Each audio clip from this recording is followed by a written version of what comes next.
It is Thursday, January 4th, and the Splash Zone is back in your life. I am Matt Modi with my favorite NBA player props for today. Now, we might only have 2 games on the NBA betting slate for tonight. That didn't stop me from finding 3 plays that I absolutely love for tonight's NBA betting slate. Normally on my YouTube channel, I come out with 4. Because we only have 2 games, I had 3 for today, but 3 that I think are very good. But before I can give you today's picks, I do need to do a recap from yesterday, which was another day in which we made money betting NBA player props. I gave out 4 picks yesterday. We went 2-2 on those picks, but thanks to the plus money banger odds, we end the day with a profit of 1.35 units. If you wonder why I opt for the value plays, for the long shot plays, look no further than how the past 2 days have gone. Both days we have went 2-2 on our picks. Both days we have been profitable because of the odds. That brings our total profit season to date. We are up 24.2 units on the entire year with an ROI of 17.79%. Incredible success that we are having. Let's hope that we can continue it today. If you are not already, I would appreciate it if you could subscribe to my YouTube channel, and let's get wet. So the first play that we're going to go ahead and lock in here is in the Nuggets versus Warriors game. And we're taking Jamal Murray over 21.5 points, minus 125 odds at ESPN Bet. So this is my only non-plus money banger of the day. I did want to pump this number up, but I decided to keep it at 21.5 because the value that we got at ESPN Bet is so good. Even at minus 125 odds, the value is incredible. And I don't just want to ignore this play just because it's not for plus money. And here's what I mean. DraftKings prices over under 21.5, prices the over at minus 145. Caesars has Jamal Murray's point total over under priced 1 point higher at 22.5, and they price the over at minus 133, favoring the over. So not only do they price it 1 point higher, but you're still getting worse odds even at 1 point higher. It's the same thing with BetOnline. BetOnline is generally regarded as a very sharp offshore sportsbook for player props. They also price Jamal Murray's over under at 22.5, and they also price the over at minus 133. FanDuel, meanwhile, has his over under at 23.5, 2 full points higher. I know all this line shopping and comparing odds stuff isn't super fun analysis, but I did just want to share how incredible the value we are getting at minus 125, which is why I decided to go with it.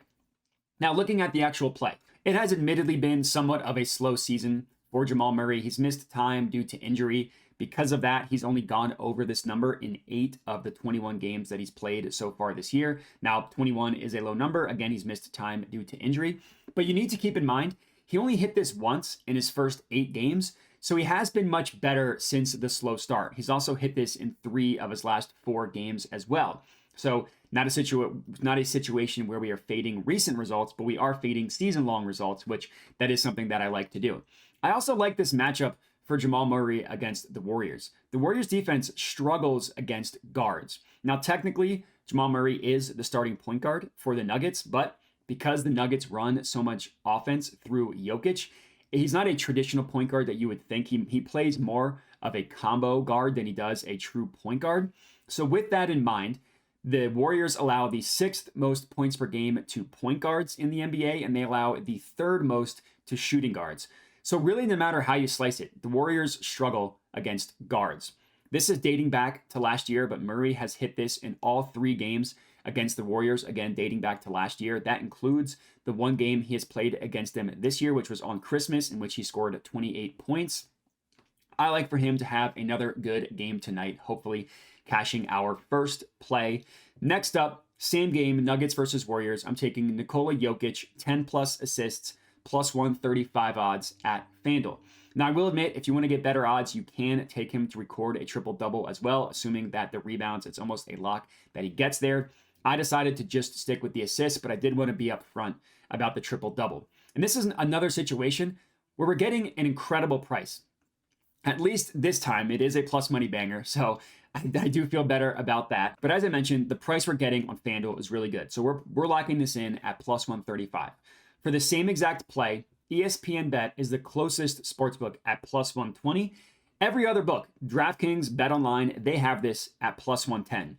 Another situation, I just wanted to highlight the value here because I don't want people to think that I'm just taking plus money odds for the sake of it being plus money. I want to highlight that I actually do try and look for value on these long shot odds, and I don't just bet them for the sake of betting them.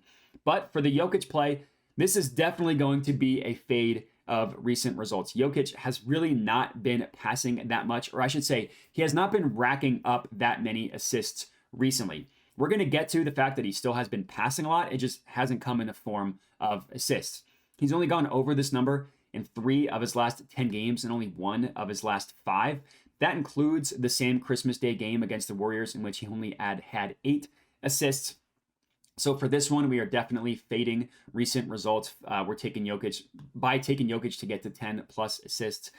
But as I mentioned, it's not like Jokic completely stopped passing either. Despite the fact that he's been culled from the assist department recently, he's still 4th in the NBA in potential assists per game with just under 15 potential assists per game. That's 4th in the NBA. The only guys above him, Tyrese Halliburton, Trae Young, and Luka Doncic. And even if you highlight the last 5 games in which I said he's only gone over 10, he's only, I should say, gotten 10 or more assists one time in the last 5 games, his potential assists in this 5-game span is actually higher than his season average. Again, his season average potential assists is just under 15. In the past 5 games, he's averaging 16.2 potential assists per game. That's 5th in the NBA in the past 5 games. So that tells me that Jokic is still passing just as much as he always has been. He's just getting a little bit unlucky in terms of the assist numbers. That will swing back the other way. Let's hope it starts to swing back the other way tonight, cashing this plus money banger for us. And then last up, our third and final pick of the evening, Bucks versus Spurs game. Victor Wembanyama over 1.5 made 3-pointers, plus 125 odds at BetMGM. So for our last play of the evening, let's go with a true splash zone play, a 3-point prop, backing Wemby to make at least 2 3-pointers. So he's hit this in 3 straight games, which for those of you that do follow this channel know that actually makes me nervous because generally recent results tend to swing back the other way. So let's hope that that doesn't happen tonight. In some situations, I like to fade recent results. That's not what we're doing tonight. With that said, this is still the play. Backing Wemby is still the play tonight. For starters, this is another play in which we are getting awesome value. Most other books, I'm talking DraftKings, FanDuel, they both price this play at plus 110. BetOnline actually prices this at minus 110. And again, we're getting it at plus 125. So another situation where we are getting very good value. As I mentioned, Wemby has hit this in 3 straight. On the year, he's averaging just about 5 3-point attempts per game. So it's not like he's firing away a ton from deep. It's also not like he's super shy to shoot from deep either. 5 attempts is actually a pretty good number considering how young he is and considering he is a rookie. And I also like this matchup against the Bucks. The Bucks generally allow a lot of 3-pointers, specifically to centers, and even more specifically than that, stretch bigs. And it's all because of the way they play defense. Giannis, he doesn't guard a plus shooter. They like to have him roam, essentially playing a free safety. But, and the most important point here is the way they play defense with Brook Lopez, they like to play drop coverage on pick and roll. Because he's such a good center at protecting the paint, they don't have Brook Lopez step up a lot if they run him in a pick and roll, which means if you run a pick and roll with your point guard, whoever basically Damian Lillard is guarding, because he's a very much a negative defender and does not do a good job getting through pick and rolls. If you run a pick and roll, whoever's guarding Damian Lillard and whoever Brook Lopez is guarding, it creates a very plus opportunity for in terms of 3-point attempts for the center, meaning they get an open 3-pointer. Brook Lopez doesn't creep up far enough. The guard doesn't do a good enough job getting around the assist, which leaves a lot of centers open from deep. Over the past 30 days, the Bucks are allowing the 5th most made 3-pointers in the NBA to opposing centers. 7 of the last 8 centers against the Bucks have gone over their 3-point prop. The only one that missed was literally last game. Miles Turner had an over-under of 1.5. He only made 1. So let's hope that Victor Wembanyama fires away from deep tonight, at least making 2 3-pointers for us. cashing our third and final pick of the evening. And that's how we got 3 plays for you guys to lock in, 2 plus money bangers, 1 non-plus money banger, but with excellent value.